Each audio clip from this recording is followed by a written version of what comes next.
This is my journey. Inspired one story at a time, a library of leaders was created. It began as a journey to learn. As time went on, it began to grow.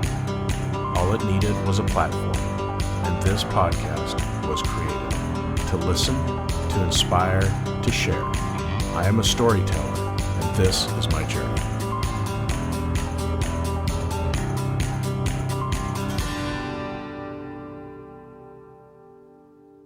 Welcome to another episode of Profiles in Leadership. I'm your host, Steve Anderson, and this episode is brought to you by Silna Health. That's S-I-L-N-A, the premium front-end RCM company that leverages technology with a team of onshore insurance experts to handle benefit checks, eligibility checks, and prior authorizations.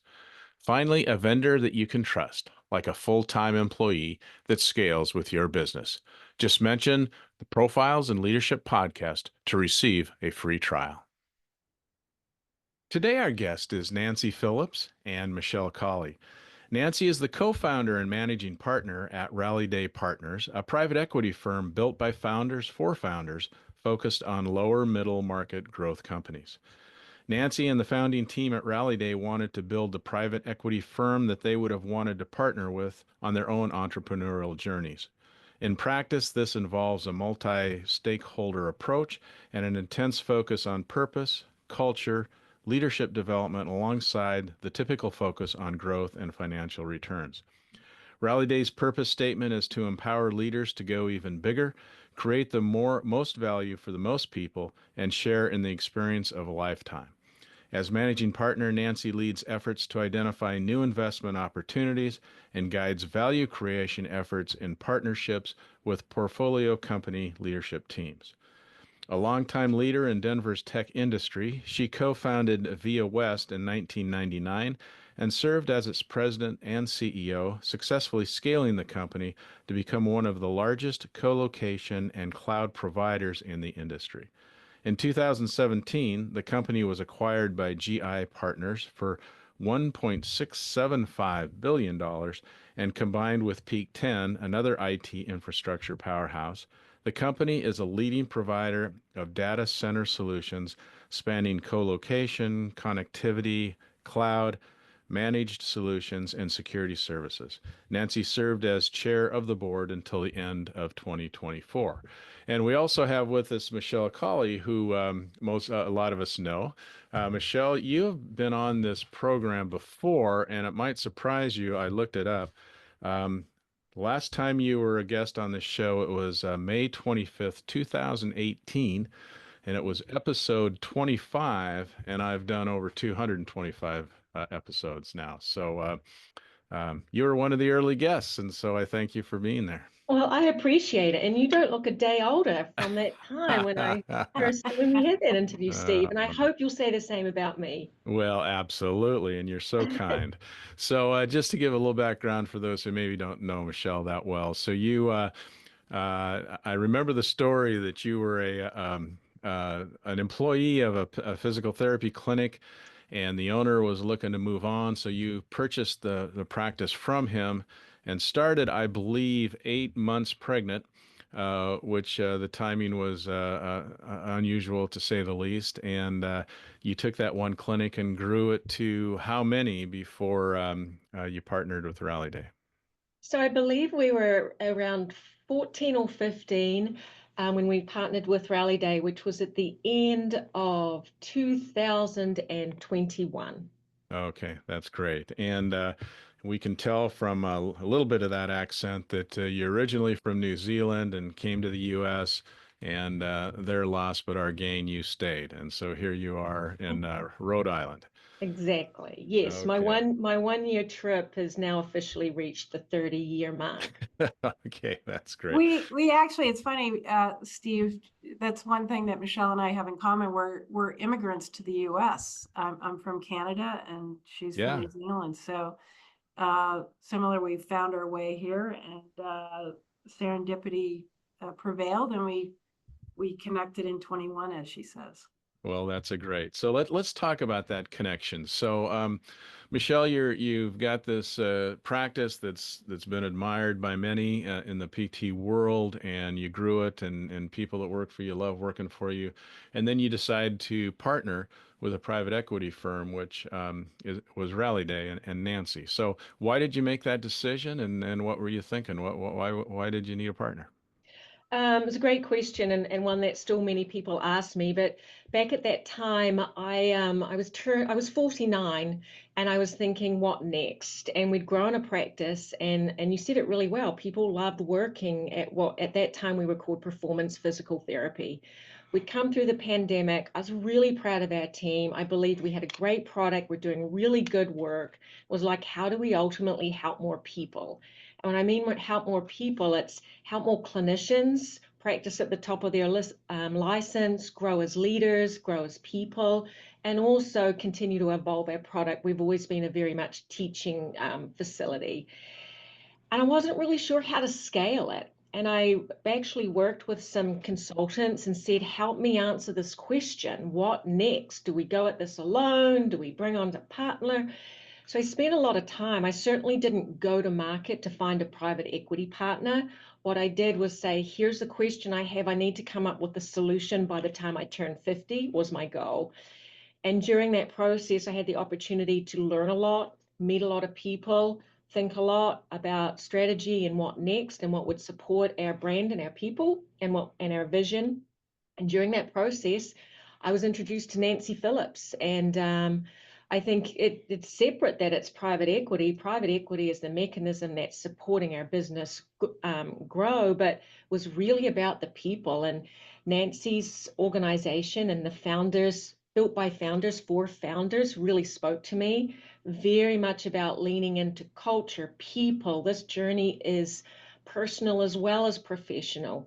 How do we take what we're doing and grow without commoditizing so that we don't sort of tell what you so often hear of the stories of a growing practice starts to lose its culture, all the care is commoditized. So we thought, how do we grow a platform? So that's the discussions happened very quickly. I met Nancy's team, she met our team, we connected, we drank wine together, and we aligned very closely on what our strategies were and what this journey would look like. And so, Nancy, I have to ask you, you're in you kind of more of an IT type of experience in your past. Why in the world would you want to work with a physical therapy company? I mean, um, it's a tougher business. The margins are slimmer. It's just I would think that it's kind of a hard sell a little bit for a private equity firm that hasn't worked in healthcare or physical therapy before. So why do it? Well, it's obviously we just thought so highly of Michelle. I mean, listen, I would say this, that Rally Day, we were a new private equity firm. We had started the firm in 2018. I'll just back up a little bit, maybe to just give you some history here. Sure, We please. started the firm and we spent a whole year just designing the firm. And as you stated in the introduction, we are not your traditional private equity firm. It was built by founders for founders. So each of the managing partners comes with a business building background. We've walked in the shoes of entrepreneurs. We understand what it's like to start, build, scale organizations. And we'd all had a great track record of building our own businesses. I happen to be coming from a technology background, but one of the partners that I work with that sits on the board alongside Michelle and I, Ryan Heckman, came from a healthcare background. And so we kind of married a lot of his multi-site healthcare background along with my background of scaling organizations to a very large level. We kind of think we're somewhat of a generalist in terms of our investment thesis. We have a broad base of investments across multiple sectors. And I'll disagree with you a little bit. I think we think that the PT world is ripe for disruption and opportunity. And so it was a $30 billion industry growing at, actually probably closer to 40 billion. My mistake, more like 40 billion, growing at 3.5% annually since sort of the mid-teens. And I think that Michelle had built a really magical business. And so we have a thesis of looking at clearly some tailwinds in terms of the industry and the sector. And I think there's a tremendous amount of opportunity there that still remains for companies to, or for platforms to continue to expand and grow. And through M&A, I think an opportunity to consolidate in certain regions. And I would also say that it was a magical business model. I think she really, from a, where her referrals were coming from, direct to PT, I think that Michelle took on the industry a little bit differently and was very true to making sure that it was something that her PTs felt good about in terms of serving their patients. And I think that Michelle's a pretty unique leader in the community. And I think that the three sort of pillars of our investment thesis came into play when we met her. And it was funny, I met her, it was on a video call. I remember it so well. I was up in Canada visiting my mother, and I think I was in my childhood room doing the video call with Michelle in Providence. And it really stuck out to me, the passion and her belief that we could go very big in terms of thinking about the future and the vision for the organization. And it has been just an amazing ride. And we've been extraordinarily pleased with the successes we've had in terms of not only growing in New England, but continuing to look at expansion in the Northeast. Yeah, that's great, and we're gonna get into more of that as we go. But my next question is, do you have any other physical therapy companies you're working with, or at this time is it just Michelle's? We are focused on Michelle's company, but we've been Okay. we just recently announced an acquisition that's part of Michelle's High Bar platform now. Okay, awesome. So, Michelle, when you look at this relationship and whatever, I can imagine you've learned a lot. So, when you sit on this board and work regularly with Nancy and other members of her team, what is the biggest learning experience you've had, or what is your aha moment? What have you seen that has just really opened your eyes? There's been a lot of ahas, there's been a lot of highs, and there's been some lows, but anything that in life that's worth doing comes with its challenges. I would think that one of the biggest learnings I have is probably my role as a CEO in understanding that when you're scaling an organization, how your role continues to evolve. A CEO or founder of one clinic, your role is very different to 3 clinics versus 15 if you're using number of locations as your way to measure success. And ensuring as a CEO, you can truly show up to work every single day being the best version of yourself, and knowing that no matter what, doing that has such a tremendous impact on supporting the evolution and development of your team around you. And I think realizing that, yes, we have a great team of PTs, and we've brought in a few external folks, but our leadership is very PT dominated. So they're all clinicians who went to school to be PTs.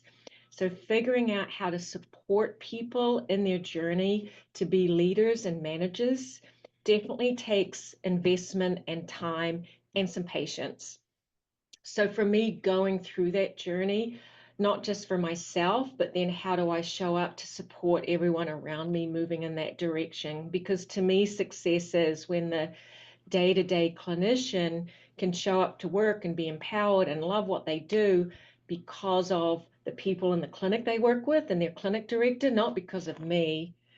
I have to build the layers of leaders. So I don't know, I probably got off track a Yeah. little bit, but I No, think so much of it comes into your own leadership journey and really consistently seeking feedback, listening, being thoughtful, and building your own ability to be the best version of yourself.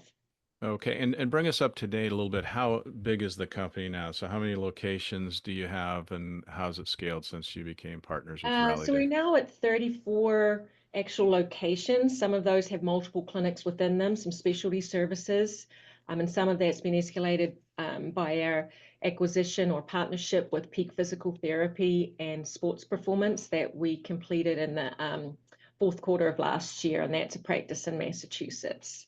Okay. So this coming year is a year of continued aggressive thoughts of growth, combination of de novos, new clinics, and at the same time finding the right partners to be able to acquire and partner with.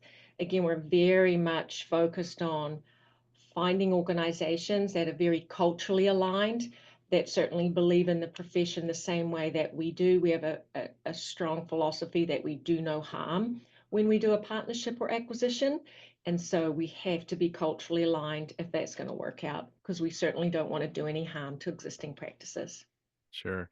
And Nancy, I would ask you, what have you learned from Michelle? Now I will tell you that you said it when you talked earlier, but it's easy to fall in love with Michelle, like we all have. But what have you learned from Michelle that has helped you as you grow your company? Well, listen, I think that she has just amazing followership, both internally and externally, and I think we knew that going into the investment. It was certainly part of what the attraction was. We fondly call our CEO founders that we invest in monsters, and I'll give you just sort of a brief. It's people with immense growth mindsets, aggressive humility. People that want to go big in terms of changing their sectors and all of the above. But I think given the opportunity to spend time with her people, I think she had laid the tracks just beautifully in terms of empowering, but empowering at scale now, I think was probably the areas that we've spent the most time in. And something that's a little bit unusual, Rallyday actually has what we call an accelerator program. And it's meant to be sort of a halftime of sorts as you're preparing yourself to scale a business. It's one thing to start and build, and then to be able to do that, maintain that as you continue literally bring on potentially hundreds of new employees, going to multiple regions, do acquisitions, integrate cultures and companies. And so we do sort of a halftime Rallyday Accelerator program, which is focused on purpose, culture, leadership, and strategy. And I think probably one of my early best learnings was just to see the energy around the room in terms of, and the commitment amongst her people to follow the vision of Michelle. And so that was probably a little bit scary at the time. Private equity can sometimes come with and maybe a negative connotation versus, hey, here's an opportunity to invest and scale your organization and be true to all stakeholders. And so I think that early learnings were a little bit of like, hey, how to make sure that we take some of the negative out of private equity and more about how we show up as partners to support her long-term vision. And I think we've I think found a beautiful way to do that, including the fact that as we do acquisitions of additional platforms in the region, it's been just an incredible partnership on how we show up together to support that same story with founders that are about to take a big step with us as well. So I think that's probably the biggest learning I've had is just seeing that ignited every single day, and the passion that she has and the followership is just incredible.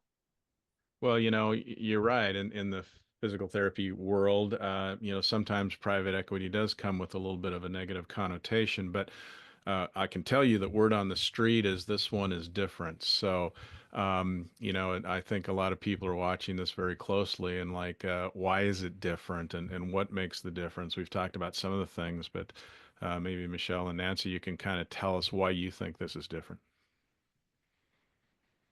Nancy's taking a drink. She's got lots to say, so I'll jump in first. Why is it different? I think it's different because of the people involved. I think that's what it comes down to, and ensuring you've got aligned cultures from each organization, that being High Bar as well as Rallyday, that really want to lean in and collaborate and respect that there's multiple stakeholders. And when I use the word stakeholders, I'm actually meaning, for me personally, yes, it's about our profession. It's about financial return. It's about the people on our team. It's about our patients. So how do you actually stand back, get really humble? This is get rid of all egos and figure out how you can take on the challenges and support all of those different stakeholders. So I think it's respecting the opportunities that private equity offers for many reasons. Otherwise, people wouldn't, we all wouldn't do this. From a financial perspective, there are many opportunities, but also sitting down and being really true to what are the other key strategies that are going to support a really balanced approach. And I credit Rallyday and Nancy and her team. Like, we have spent an incredible amount of time on really developing our relationships, really getting clear on how we communicate, how we show up, respecting how each of us like to work, respecting that I want Nancy to be the best version of herself, so I have to think about that. Same with her, and the same with many of the other members of our team. So I think it really comes down to the people, and that is why it's working.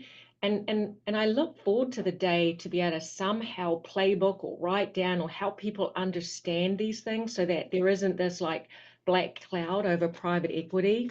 It's more like, how do we support people to show up? How do we support our founders or our PTs who jump into the world of working with folks in private equity, but are probably, like I was, a little naive to it? We don't have the experience in that. There's a huge amount of knowledge and information that folks in this industry have, just like the folks like Nancy and her team don't suddenly understand PT, but how do you make sure you align with the people that really want to be curious and actually come up with real solutions and have that culture to be able to do it? So it's about the people. Yeah. Yeah, I mean, I would say that the objective is certainly professional, but the journey is very personal. And I think as we stacked hands in the early days around the vision, we have a maniacal focus on making sure as we make decisions along the way that we think about the stakeholder alignment. And so the decision matrix is very much around, are we serving our patients? Are we meeting the commitments to our employees? Are we serving our community in a way that makes it better? Are we elevating the industry that we work in and making it a more positive impact and influence? And are we serving our shareholders? And so we have alignment across those things versus an imbalance. And I think we continue to Michelle's point, from a communication perspective, it's something that we work together on every single day to continue to improve alignment around those fronts. I mean, when Rallyday started, and again, we're reasonable. I mean, Michelle took a chance on us. We were early days in Fund 1. And, I think it's been, we were now in our Fund 2 deployment, returned our first fund, actually. But part of that was the sort of the makeup of what Rallyday wanted to do, how we wanted to show up, and how we wanted to support the organizations that we invested in. And so, we come from a perspective of business building first, very pragmatically. How do we think about solving challenging problems that sometimes you can forecast and sometimes they just show up on your doorstep one day? And so the ability to work together, bring our experiential capital to the table to help Michelle think through new techniques and approaches to solve business-based issues. We like to humanize the journey, which means, we invest in people, culture, and leaders. And so part of, what Michelle said, I think is really true, is that she had a tremendous number of just amazingly committed, hardworking, talented clinic directors and PTs, but the ability to invest actively in their leadership journey to help them become the best version of themselves was very much at the forefront of how we started to design and operationalize the future for High Bar Health. We bring a group of architects to the table that are individuals that within the Rallyday ranks that from time to time help us work alongside our portfolio companies to help architect the future and think about ways to continue to scale the organization. And then obviously we're very invested in how to elevate the industry. And, I remind ourselves that this should actually be a joyous time, not a soul-sucking time as you build and grow your business. And so actually some of our LPs were probably a little startled, but part of one of our cultural values is that we have a crazy good time. I mean, it's a work hard, and enjoy the successes along the way. And we should never forget that. Yeah. It's I've been around quite a while, and I do know that private equity in our profession of physical therapy is becoming more accepted and more, embraced, which I think is a good thing. I would ask you though, Nancy, in dealing with the physical therapy clinic, and as Michelle alluded to, we're often physical therapists first and business people second, and so we have a lot to learn. Have you had to be much more patient, in this partnership as opposed to some of the other ones that maybe in the tech world and other realms?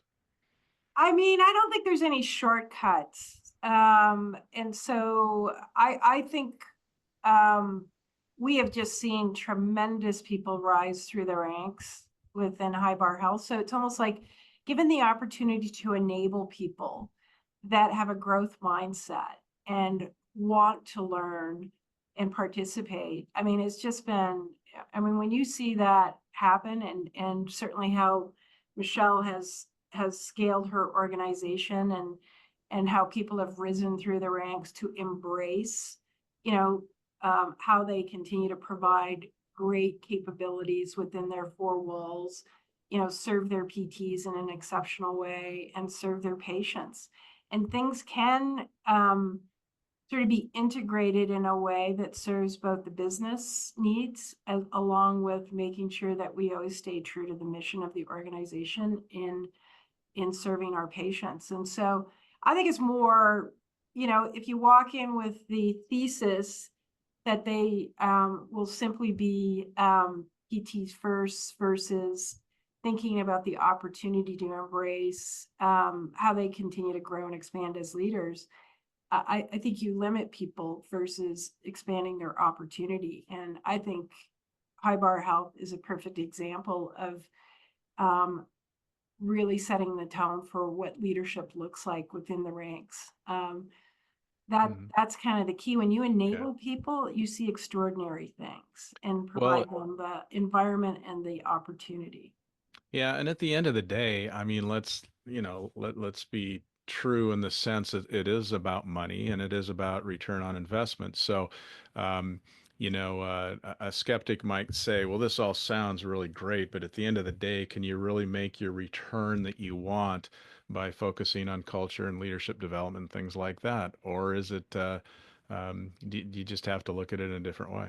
I'll let certainly defer to Michelle on this one, but I would say that you can't get to a good return unless you focus on culture and leadership development.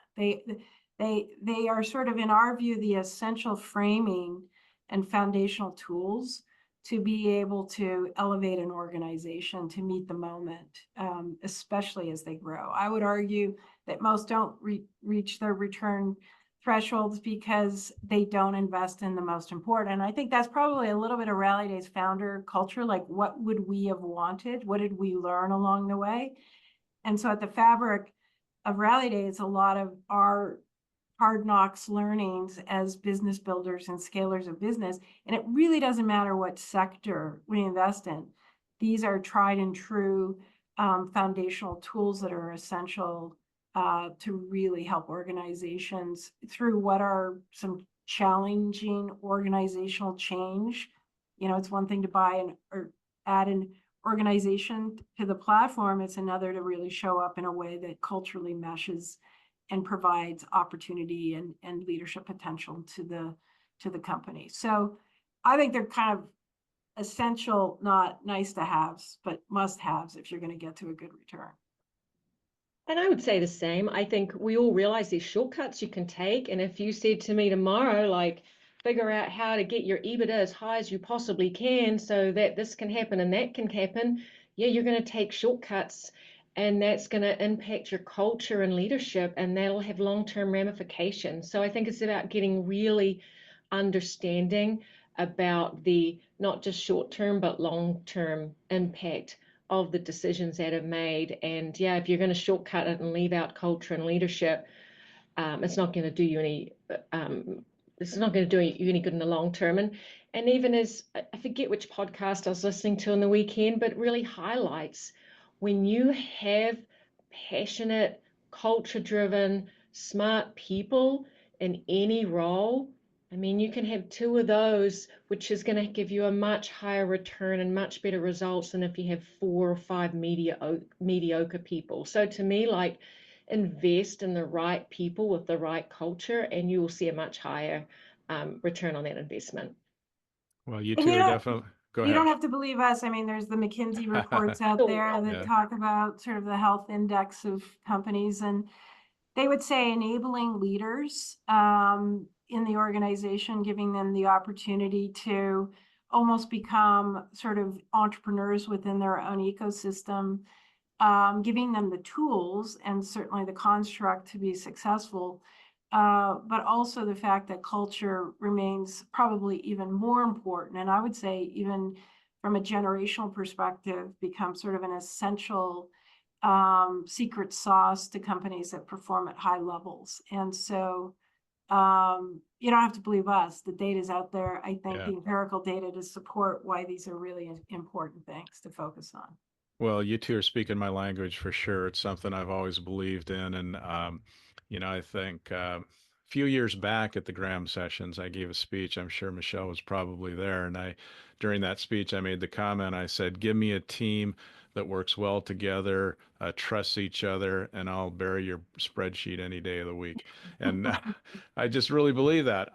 Numbers are important, yes. We have to pay attention to them, KPIs, whatever you want to call them. You have to, focus on them and deal with them. But I couldn't agree with you more. Culture and leadership development and giving people within your organization an opportunity to learn and grow and to move up in the organization is really what powers, growth and so on. So I couldn't agree with you more.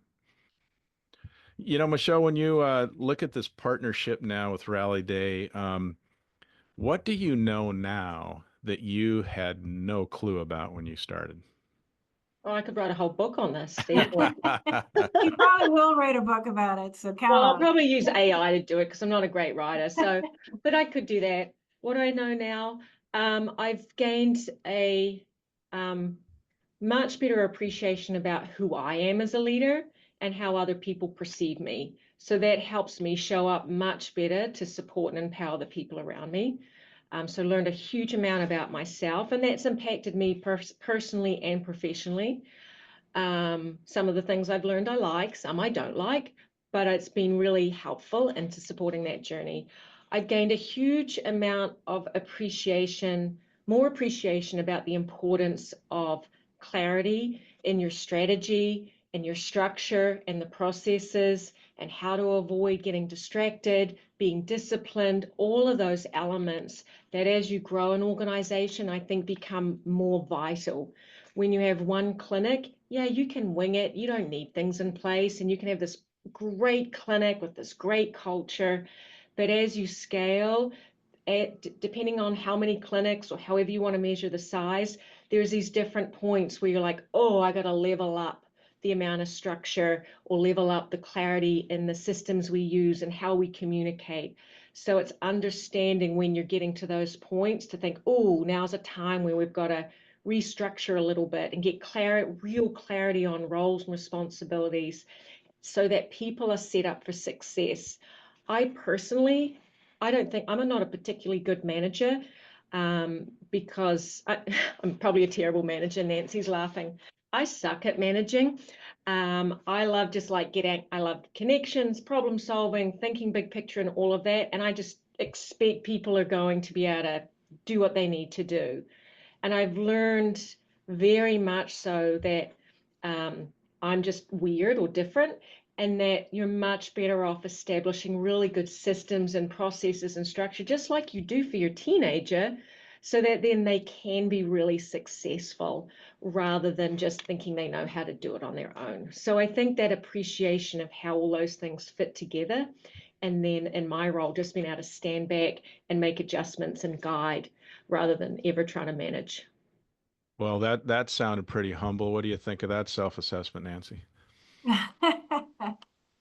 I listen, I think that Michelle probably doesn't give herself enough grace. I think she has a lot of superpowers, and I say that um that in a very authentic way.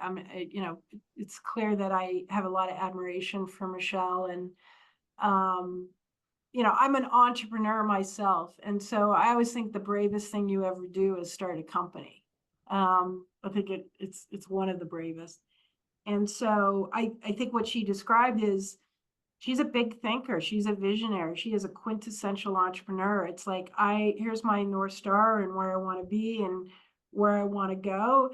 And, you know, it's not sometimes all of the details of how do you get to that North Star, but I think that's what visionary CEOs should be driving us towards. Like, and then the opportunity, and I think she described it really well, which is when we entered the picture with Highbar, they had done amazing things to get to a certain size, but to double or triple or quadruple over the next couple of years was going to mean putting more structure in place. And so that's a lot of the building blocks that we've been doing together for the last couple of years is really just putting some of those fundamental things that says, fine, if it's 30 or 40 clinics, you know, when it's 200 or 300 clinics, how do you stay true to culture being, you know, integrated across the board, and it's in the shadows of every organization because that's where it lives, breathes, and thrives, versus it being connected very specifically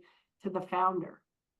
And that's where companies often struggle, or that there are operationalized inconsistency, consistency across the organization. And so we think a lot about putting operating systems in place that will become enduring, will provide clarity and alignment and communication, but will create, obviously, Michelle will know that there is, you know, what happens in Rhode Island happens in Massachusetts, happens in Connecticut, or wherever else we put a tent pole in place, versus physically having to be there and make sure it happens.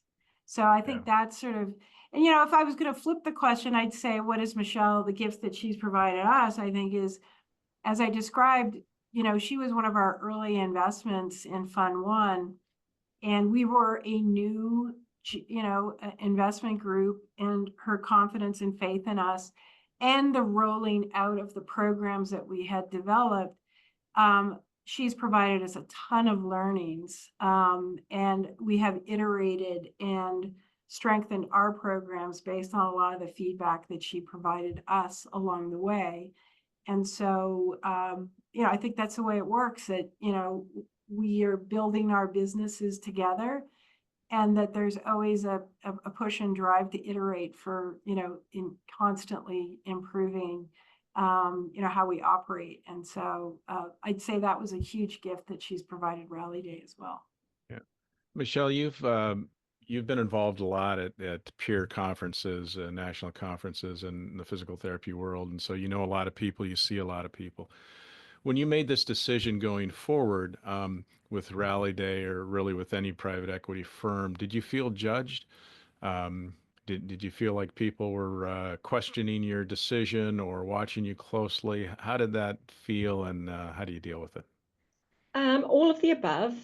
Um, but I felt like had done the work, and people, and I can't decide what other people think and how they choose to judge what I do. That doesn't actually worry me too much, but I'm always there to have a discussion. And I hope that I've always come across as a person who, if you want to ask me why and hear the reasonings, I'll give you the reasoning, and then you can determine if you think it was the right decision, or judge however you like to.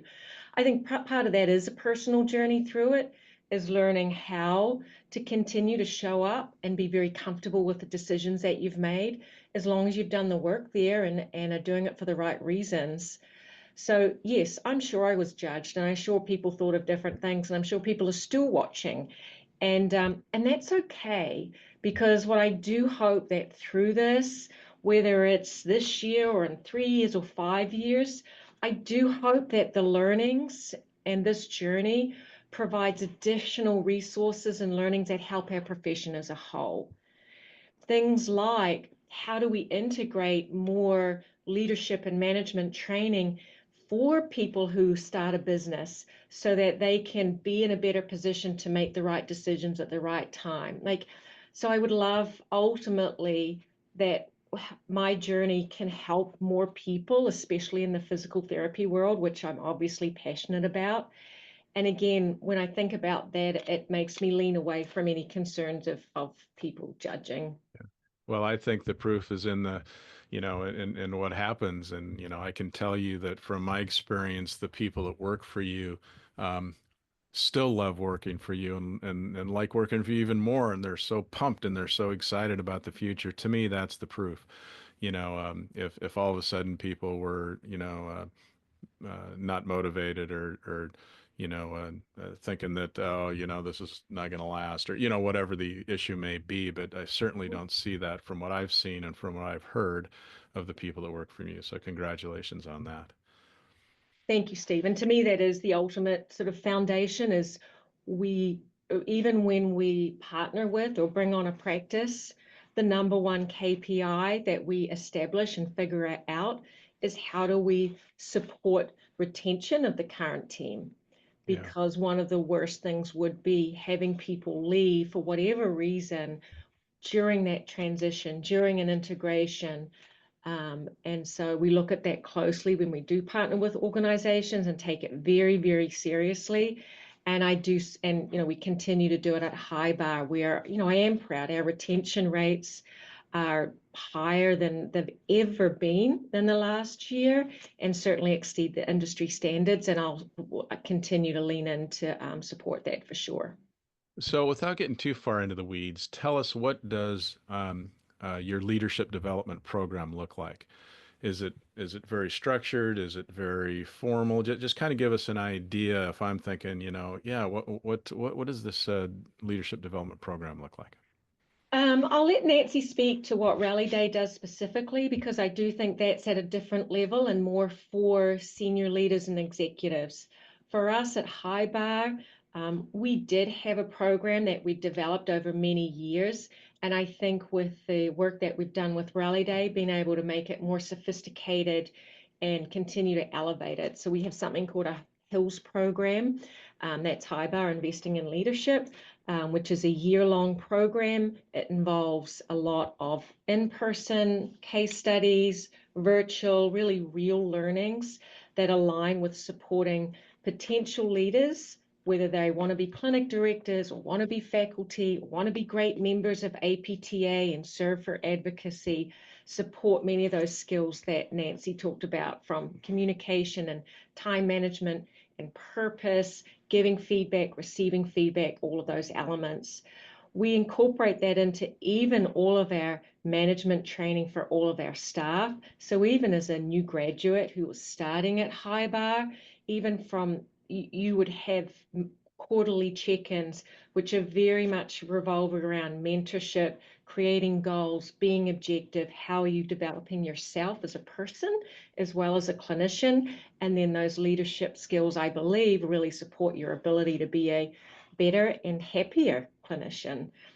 Integrating all of these things, as well as many others, is done in a way to help mitigate the challenges around things like burnout that we so often hear in our industry, and providing autonomy in the different kind of pathways that people can take. So yes, we have a structured program, but I do think it's just embedded into our culture and how all of our managers work with their clinicians and their administrative staff that they work with. Nancy, you want to add to that from the Rallyday Yeah, no, perspective? listen, I don't think there's a set playbook. I think it's part of a collaborative development based on each of the organizations that we invest in, because they're all at a slightly different place in terms of their journey and how they approach things. I'd say where there's a consistency in terms of how we think about leadership and approaches is one of the big parts of my role is spending time with Michelle from a coaching perspective. It's one thing, as she mentioned, the early days of being a CEO and learning how to continue to develop. And that's kind of a lifelong journey for anyone who takes on a leadership or CEO role is how to meet the moment in terms of where they need to be in terms of supporting. And it can be as simple as trying to think about the days where every decision flowed through you to how do I start to delegate more effectively, create decision matrices, more ability to create white floor for scale for the CEO to be part of more strategic versus day-to-day execution. And so that's been part of a regular work that she and I do. I'd say at the leadership level in general, it's a combination of, and I would say in particular, right, there's a heavy dose of technical skill development in many of the businesses, and clearly in PT, the constant development there. But we call them durable skills, not the soft skills, but the durable skills, the ones that, quite frankly, as you take on your leadership journey, how do you think about team effectiveness, conducting one-on-ones, durable skills around your communication and crucial conversations, understanding, the balance of the decisions you're making. And so it's really a very thoughtful approach in the early months and years, because it's sort of an annual review of like, how are we continuing to invest and support, all the way to sometimes at the L1 level, it could be an executive coach that is part of supporting one of the leadership members' development, as they take on more responsibility. Yeah, that's amazing. So if I am very ambitious and I'm a new professional and I come into Michelle's organization and I want to be on the executive team someday and sit right at the table with Michelle, there's a path for me to get there, right? I don't know if you really want to sit at that table with me, but yes, if you want to lean in and grow and you show up and you absolutely, I want nothing more, because I do think it will support our organizations and our profession, is how do we, give a kick up the backside to all of our PTs and say, no, if you want a seat at that table, we want you there, but you do have a lot to learn, so lean in, and then you can show up and be really effective. Yeah, and I would just add that, it's okay if you want to come to the organization and be a great PT.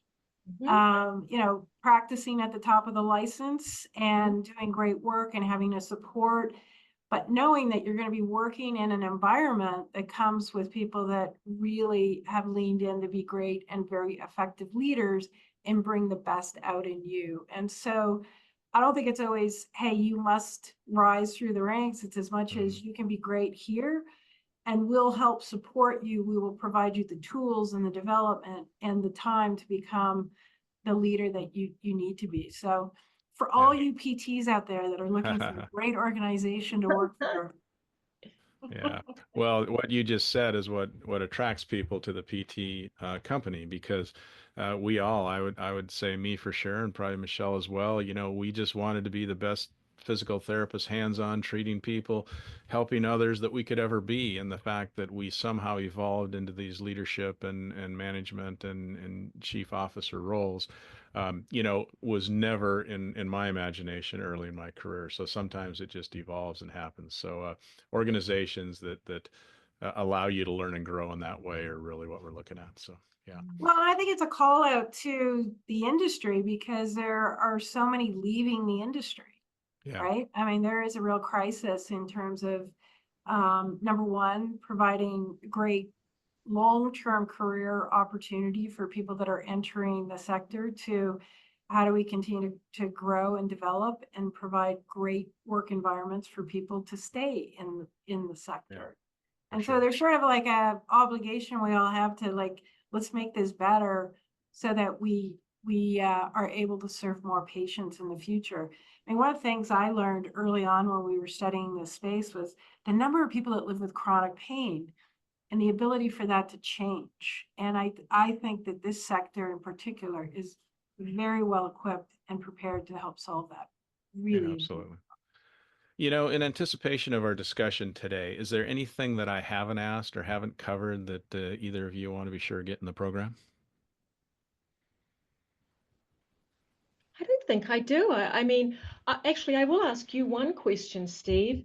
Why were you curious to bring Nancy on, who I believe may be your first private equity guest? Maybe not. I mean, I haven't listened to the Maybe one of 100. many, who knows, I in haven't, the Well, yeah. future. Yeah. I wouldn't say one of many, but not the first. But yes, it just intrigued me. Michelle, I know you. I know what you stand for. I know what your company is about.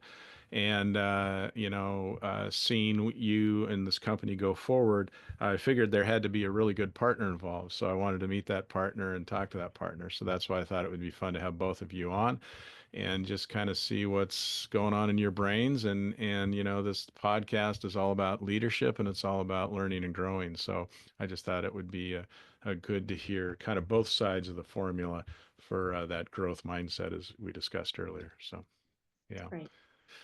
So, as Michelle knows, because she's been on the program before, but now Nancy, you'll know as well. I always, at this point in the interview, I always ask my guests the same common question. And that question is, in relation to leadership, what is a pearl of wisdom that you could leave us with today? So, Nancy, you want to go first? Yeah, that's a great question. I might use that to wrap up one of my meetings. I think that it's interesting. I spend this past couple of weeks has been a pretty intense period as the year ended, and we're kind of refreshing everything into the new year. And what I was really struck by is, with the abundance of work, you can quickly sort of gravitate to the tactical. And I actually had somebody say to me once, hey, I don't need the small talk. I just want to get into the tactical stuff. And to Michelle's point, I just think the human connection part of what we do is so essential, regardless of where you're at in your leadership journey. And when I was younger as a leader, I probably was that, just go hard CEO founder that was like, hey, we've got a litany to do and I've got a crushing day and I just need to keep moving, versus pausing and taking the time to authentically really connect and genuinely see how people are doing. And so I think my pearl is to pause and never forget the personal, to really make sure that you connect so that you understand where somebody is at any given time, to ultimately get to what we need to. But I think the personal and the professional are so integrated. And I think as young leaders, we may sometimes not quite recognize the importance of that. Michelle, what's your pearl of wisdom for us today? Well, my pearl of wisdom actually for myself in 24 was pause, but I will put in one other, which is going to sound a little weird. It was my late father actually gave it to me, was the harder you work, the luckier you get. Now, when you first hear that statement, it sounds a little bit like do what we all did and just grind and work as hard as you can. But when I think the harder you work, I think it's also about being thoughtful in that work. Like to actually have the discipline to stop and pause and realize how much the human connection has meaning, to make sure you sleep right, eat right, meditate, do whatever you need to do. All of that takes work to be disciplined. So it is, yes, making sure you lean into being focused and spending time in the right areas. That takes work. It isn't easy. It isn't about, oh, I just naturally do all of this. It takes work to stay showing up, investing, taking care of yourself, staying strategic, not getting in the weeds, letting other people rise to the occasion. Do all of those things and you'll get luckier. Yeah, well said. Well, this has been a real pleasure. It warms my heart because, as I said, you're speaking my language. To think that we have a program today focused on private equity and growth, and I heard lots and lots of human connection and culture and leadership development and all the things that I agree with you wholeheartedly that really is the key. So thanks for bringing that forward. I'm really excited for Michelle, you and you as well, Nancy, going forward. I can't wait to see the journey you continue to be on, and I think it's going to be a model for many. So excited to see what happens, and I really appreciate you being willing to come on the show today, get vulnerable with us, and just uh, teach us your wisdoms as well. So thanks for being Well, guest today. thanks, Steve. I really appreciate the invite. I know it was a bit unorthodox to have private equity on, but I really do appreciate the work you're doing too to, continue to support, how do we become great leaders just in Yeah, general, regardless of what sector we work in. But thank you so much. yeah, you're more than welcome. Thank you. Michelle, we'll see you in a couple of weeks, I think, at the Graham sessions. This will probably be aired after that is done. So I'll see you there. And again, thanks for your time, and really look forward to see what you two accomplish in the future. Thanks. Thank you, Steve. Thanks, Appreciate Steve. it. Bye-bye. Bye. Thank you for listening to another episode of Profiles in Leadership. To listen to all my interviews, subscribe to Profiles in Leadership with Steve Anderson on Apple Podcasts, iTunes, and many other popular podcast platforms. Some of these interviews are on video, and you can search YouTube for Profiles in Leadership with Steve Anderson. You can also access the entire library of interviews on my website, orange.coaching.com, and that is orangetheword.coaching.com, and go to the Media Center and click on Podcasts or Video Gallery. You can also enter the website from pilpodcast.com.